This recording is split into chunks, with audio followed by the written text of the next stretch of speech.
दिल्ली 12 जून 2025। Dharamshila Narayana super speciality hospital ने आज cancer survivors month के अवसर पर एक विशेष कार्यक्रम का आयोजन किया।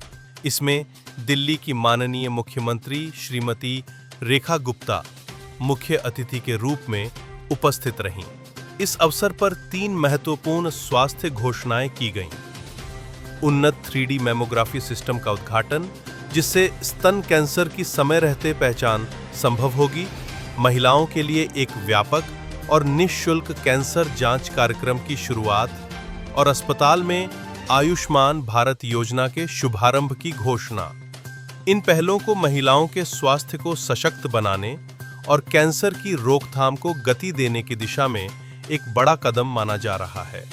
नया शुरू किया गया 3D मैमोग्राफी सिस्टम न केवल तेज और सटीक परिणाम देता है, बल्कि ये जांच प्रक्रिया को महिलाओं के लिए अधिक आरामदायक और सुरक्षित भी बनाता है, क्योंकि इसमें रेडिएशन का स्तर बहुत कम है। इस आधुनिक तकनीक के जरिए धर्मशिला नारायणा अस्पताल ने एक बार फिर ये साबित किया है कि वह कैंसर की समय रहते पहचान और रोकथाम को लेकर पूरी तरह प्रतिबद्ध है। इस पहल का उद्देश्य हर वर्ग की महिलाओं को जीवन रक्षक जांच की सुविधा उपलब्ध कराना है, ताकि कैंसर के गंभीर और देर से पकड़ में आने वाले मामलों को कम किया जा सके। Thank you so much. I think अब आवाज़ जो है वो क्लियर आ रही है।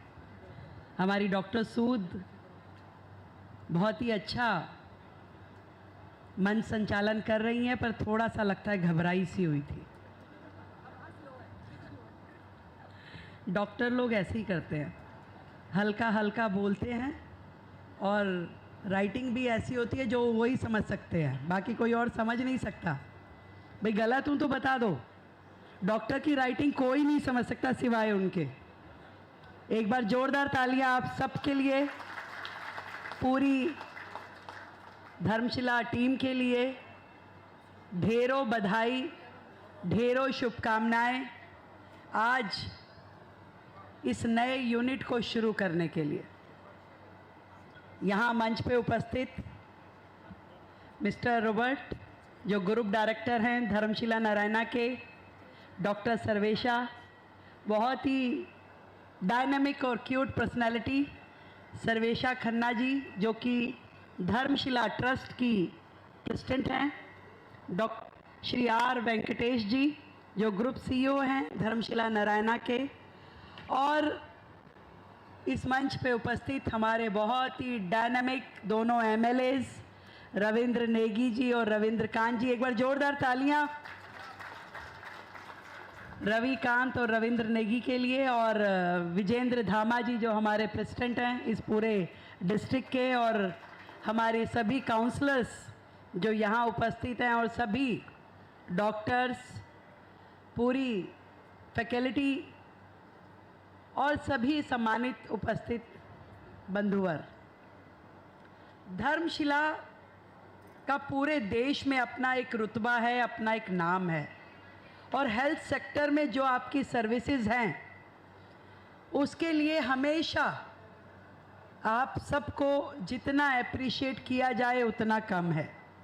और आज विशेष रूप से जो मैमोग्राफी के लिए आपने लेटेस्ट टेक्नोलॉजी वाली मशीन यहाँ पर लगाई है, जिससे हजारों पेशेंट्स का बहुत ही परफेक्ट तरीके से कैंसर डिटेक्शन का काम हो सकेगा।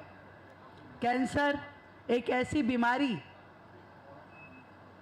जिस घर में वो चली जाए उस घर में एक ऐसी वेदना, एक ऐसी चिंता शुरू हो जाती है कि सच मानिए कि यमराज के यहाँ से जैसे कोई लेटर आ गई हो।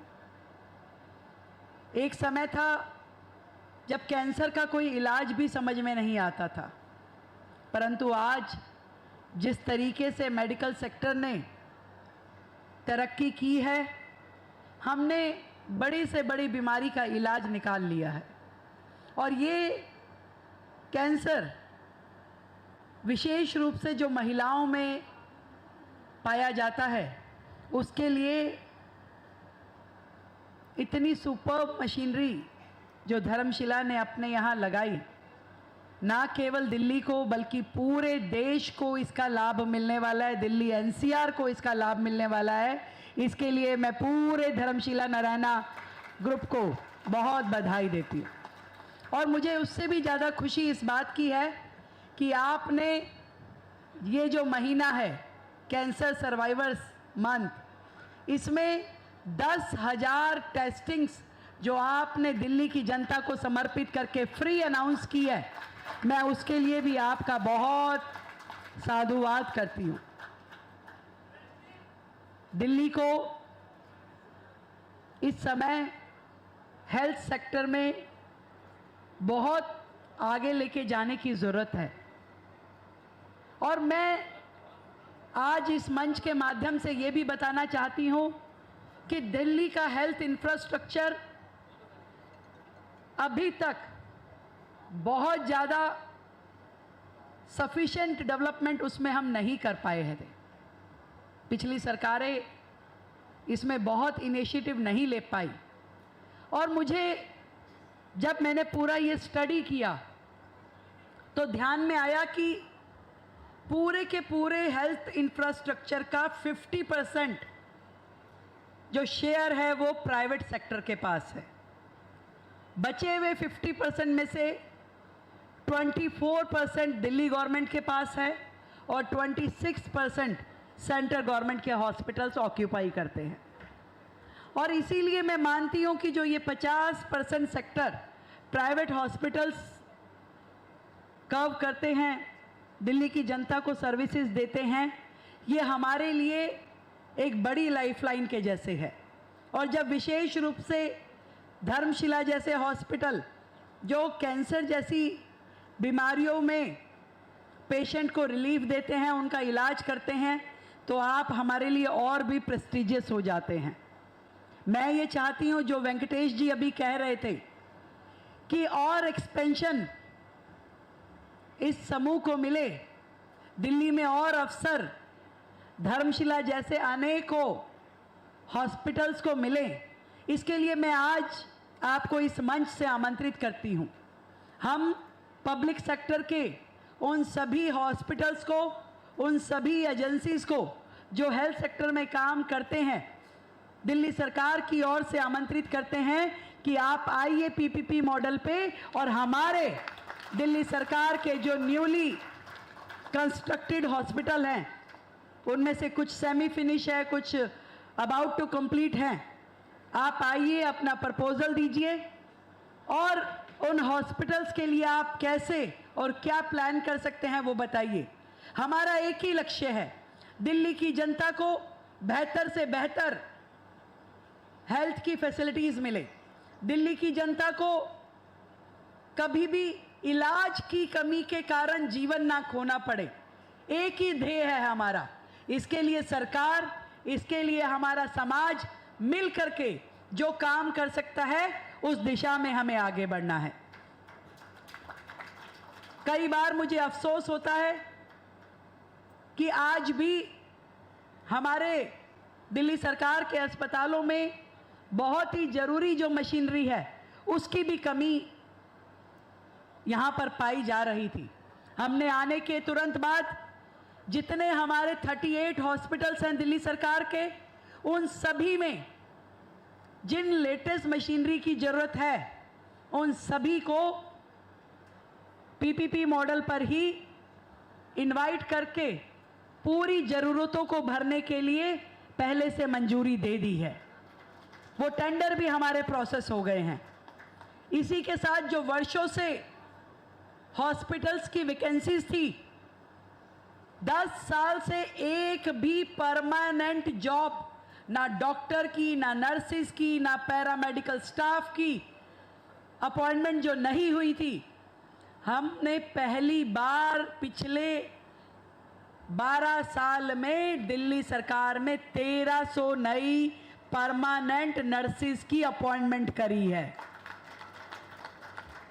हर हॉस्पिटल को इंडिविजुअली एक एक मेडिकल सुपरिटेंडेंट दिया गया है ताकि बेहतर रूप से उस हॉस्पिटल का मैनेजमेंट हो सके।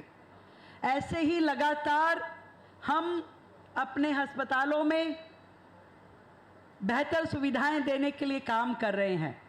हर हॉस्पिटल के साथ जन औषधि केंद्र जो दिल्ली सरकार ने केंद्र सरकार की योजना में जो चल रहे हैं, जिसमें कि 80 to 90% उसके रेट्स में डिफरेंस मिलता है, हर हॉस्पिटल में जन औषधि केंद्र खोल दिए गए हैं। दिल्ली में आते ही आयुष्मान योजना, वय वंदन योजना, जिसमें 10 लाख रुपए तक का इलाज के लिए असिस्टेंस सरकार के द्वारा दिया जा रहा है, वो स्कीम चालू की गई। और मुझे खुशी है आज धर्मशिला हॉस्पिटल के द्वारा आयुष्मान योजना में जुड़ने का जो निर्णय लिया गया है आज से, उसके लिए भी उन्हें मैं धन्यवाद करती हूँ कि हॉस्पिटल, धर्मशाला हॉस्पिटल कैंसर के मरीजों को आयुष्मान के तहत इलाज दे सकेगा। ये हमारे लिए बड़ा ही सुकून और खुशी का विषय है। मैं अक्सर एक बात कहती हूँ, नर सेवा नारायण सेवा। आप कुछ भी प्रोफेशन में रहिए, केवल ये मान लीजिए कि जितनी ईश्वर की पूजा करने से आपको, आपके मन को शांति मिलती है, उतनी ही शांति, उतना ही प्रसन्नता आपको उस समय भी मिलेगी जब आप किसी व्यक्ति की, किसी मनुष्य मात्र की सेवा कर देंगे। और डॉक्टर से बड़ा तो कोई भगवान इस धरती पे है ही नहीं। जहां ईश्वर नहीं पहुंच सकता, ईश्वर ने या तो डॉक्टर्स को भेज दिया या फिर मां को भेज दिया। तो मैं आज इस कार्यक्रम में उपस्थित सभी डॉक्टर्स को भी बहुत धन्यवाद देना चाहती हूं आपके इस नोबल प्रोफेशन के लिए, जिसमें आप लोगों की इतनी सेवा कर रहे हैं। जीवन बचाने का काम ईश्वर के पास या डॉक्टर के पास, दो ही लोगों के पास है। और आप जिस तरीके से लोगों का जीवन बचाने के लिए प्रयासरत हैं, ये हम सब के लिए बहुत महत्वपूर्ण है। और विशेष रूप से कोविड के समय में जिस तरीके से आपके हॉस्पिटल ने, आप लोगों ने, हमारे सभी डॉक्टर्स ने काम किया कि अपने जीवन की परवाह किए बिना दिल्ली शहर को आपने संभाला, आपने बचाया। इसके लिए भी मैं चाहती हूं कि आपको ढेरों बधाइयां दूं और ढेरों साधुवाद दूं। जब ताली अपने लिए बजानी हो तो जोर से बजानी चाहिए। ये समय होता है कोई मुश्किल का, जब देश एकजुट होकर खड़ा हो, एक साथ खड़ा हो, हर सुख दुख निकल जाता है। और ऐसी ही घटना जब पहलगांव में हुई, जब पूरा देश इकट्ठा हो गया, देश ने एक निर्णय लिया कि ऐसे आतंकियों को जवाब मिलना चाहिए, वो भी करारा जवाब। तो देश की सेनाओं ने जाकर के उनको ना केवल ध्वस्त किया, बल्कि पूरे 140 करोड़ जनता का विश्वास भी जीता और सम्मान भी बना के रखा।